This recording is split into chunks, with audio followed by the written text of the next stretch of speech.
हमारे अमित शाह जी सदन के अंदर ये बात कहते बड़े सीना ठोक कर कि हम पीओके को हमारे देश में लेके आएंगे। सुन लीजिए अमित शाह जी, पीओके की सीना चीर कर चाइना पाकिस्तान इकोनॉमिक कॉरिडोर बन रहे हैं। मान लीजिए कांग्रेस कुछ नहीं कर पाए, आप तो बलवान हो, आप तो पहलवान हो, तो आप पहलवान होकर पीओके को छीन कर लाइए। हम ये देखना चाहते हैं। मोदी जी और अमित शाह जी को मैं चुनौती दे रहे हैं, पीओके को हासिल करके रखिए। कांग्रेस पार्टी के नेता इतने जोर जोर से मुझे बहुत सारे सवाल कर रहे हैं, अक्साई चीन कब आएगा, पीओके कब आएगा, परंतु मैं उनको पूछना चाहता हूं, पीओके और अक्साई चीन किसके शासन में गया, इसका जवाब जरा दे दो। अमित शाह जी, ये बात तो सही है कि जम्मू कश्मीर में हम जो भी कहे, जितने भी हम बड़ी बड़ी बात करते रहे, सब कुछ साधारण नहीं है। अगर सब कुछ साधारण होते तो सुप्रीम कोर्ट को इस विषय पे क्यों आने की जरूरत होती। हमारे अमित शाह जी सदन के अंदर ये बात कहते बड़े सीना ठोक कर कि हम पीओके को हमारे देश में लेके आएंगे। लेकिन आज क्या हो रहे हैं, आज पीओके की सीना चीरकर, सुन लीजिए अमित शाह जी, पीओके की सीना चीरकर चाइना पाकिस्तान इकोनॉमिक कॉरिडोर बन रहे हैं। उसका 3000 किलोमीटर की ओर रास्ता बन रहे हैं। आप कहते हैं कि हम पीओके के तरफ से किसी को नुमाइंदे बनाएंगे, लेकिन हमारा कहने का मतलब यह है, आप कुछ करके तो दिखाओ। मान लीजिए कांग्रेस कुछ नहीं कर पाए, आप तो बलवान हो, आप तो पहलवान हो, तो आप पहलवान होकर पीओके को छीन कर लाइए। हम ये देखना चाहते हैं। सदन के अंदर आपने बड़ी बड़ी बात कहते कि हम सियाचिन को हासिल करके रखेंगे, हम लद्दाख को हासिल करके रखेंगे। सियाचिन हमारे साथ है, लद्दाख को हम हासिल करके रखेंगे। आप लद्दाख में क्या किए हैं बताइए। अक्साई चीन को शामिल करेंगे क्योंकि अक्साई चीन पीओके के अंदर है, अक्साई चीन कश्मीर के अंदर है, पीओके कश्मीर की हिस्सा है। आपने कहा था, तो अगर आपने कहा था तो अक्साई चीन आप कब लाओगे, पीओके आप कब लाओगे। तो इसलिए पलवानी छोड़ के जो काम होना चाहिए, जुबान पे पलवानी, मैं जुबान पे पलवानी की बात करते हैं, ऐसा नहीं किसी को अपमान करने का कोई इरादा नहीं। मैं जुबान पे पलवानी की बात करते हैं। बड़ी बड़ी बात तो कहते हैं। उस पे भी जो पीओके है उस पे भी महिला आरक्षण रखा है, चिंता मत करो। हाँ सर, बात तो यह कि पीओके तो हमारे हाथ में नहीं है, तो अमित शाह जी कहे कि कब पीओके हमारे हाथ में आएंगे। बलवान पुरुष है इसलिए पूछ रहा हूं, ये दोनों सुबह शाम हाँ करके दिखाइए, चुनाव होने की पहले करके दिखाइए।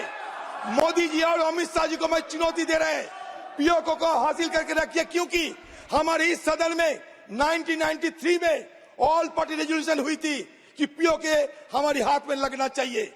अब चीन वहां से सड़क बना रहे हैं, चीन के खिलाफ एक जुबान, चीन के खिलाफ एक बात नहीं कहेगी। गृह मंत्री माननीय अध्यक्ष जी, कांग्रेस पार्टी के नेता इतने जोर जोर से मुझे बहुत सारे सवाल कर रहे हैं, अक्साई चीन कब आएगा, पीओके कब आएगा। अब बिल तो वो पारित हो चुका है, वरना मैं जवाब दूंगा भी, परंतु मैं उनको पूछना चाहता हूं, पीओके और अक्साई चीन किसके शासन में गया, इसका जवाब जरा दे दो। बिल्कुल, 3 युद्ध लड़े हैं, तीन युद्ध लड़े हैं। अब तक कुछ नहीं हुआ, इसलिए कि हमारी देश में इंदिरा गांधी जैसा आयरन लेडी थी। 3 युद्ध हुए हैं, इसलिए बचे हुए हैं सब कुछ। इतिहास को विकृत मत किया करो।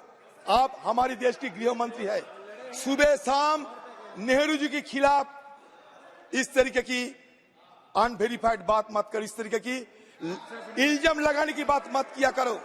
आप क्लासिफाइड क्यों करके रखे हैं? बूचर की रिपोर्ट को क्यों नहीं डिक्लासिफाई कर रहे हैं आप, बताइए। सारे कुछ क्लासिफाइड नहीं रहना चाहिए। पुराने समय आप सब बातें बोल लिए हो, अब तो इस पे बिल पे बोल रहे हैं। सर बात यह कि सर किस समय क्या हुआ था इस विषय पे, सर अगर हमारी तरफ से ऐतिहासिक दृष्टिकोण की तरफ लंबी डिबेट नहीं करते, ऐतिहासिक दृष्टिकोण की छोड़कर अभी सिर्फ इल्जाम लगाने, आरोप लगाना, यह हमारे लिए सही नहीं होगा, क्योंकि हमारे कोई प्रधानमंत्री देश की इंटरेस्ट छोड़कर किसी दूसरे को मदद नहीं किए। लेकिन आज इस तरीके की इल्जाम लगा जा रहे हैं कि जैसे कि एक अपराधी थे कोई हमारे पूर्व प्रधानमंत्री। ऐसा नहीं, आप लोगों की इतिहास भी तुरंत देखो आप। सर अगर बोलने दीजिए तो सर बोल लेंगे।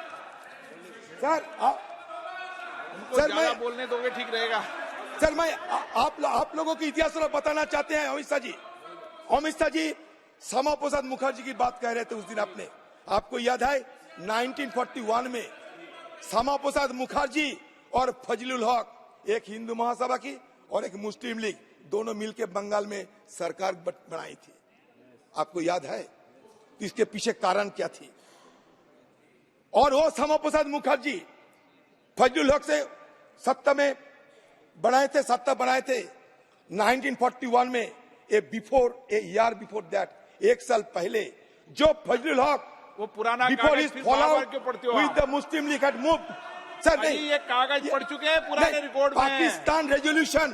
पाकिस्तान रेजोल्यूशन फजलुल हक ने तय किए थे 40 साल में, और एक 40 साल मुल्क के साथ आप सरकार बनाने गए। आगे बढ़े। सिंध में नॉर्थ वेस्टर्न फ्रंटियर में मुस्लिम लीग के साथ क्यों अपने पार्टीशन की मदद करते हुए सरकार बनाए थे? चलो, जवाब है आपके पास।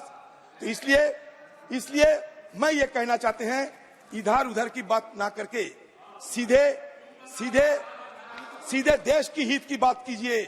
और सुबह और शाम आप फिजूल इल्जाम लगाते हुए किसी की अपमान मत किया करो।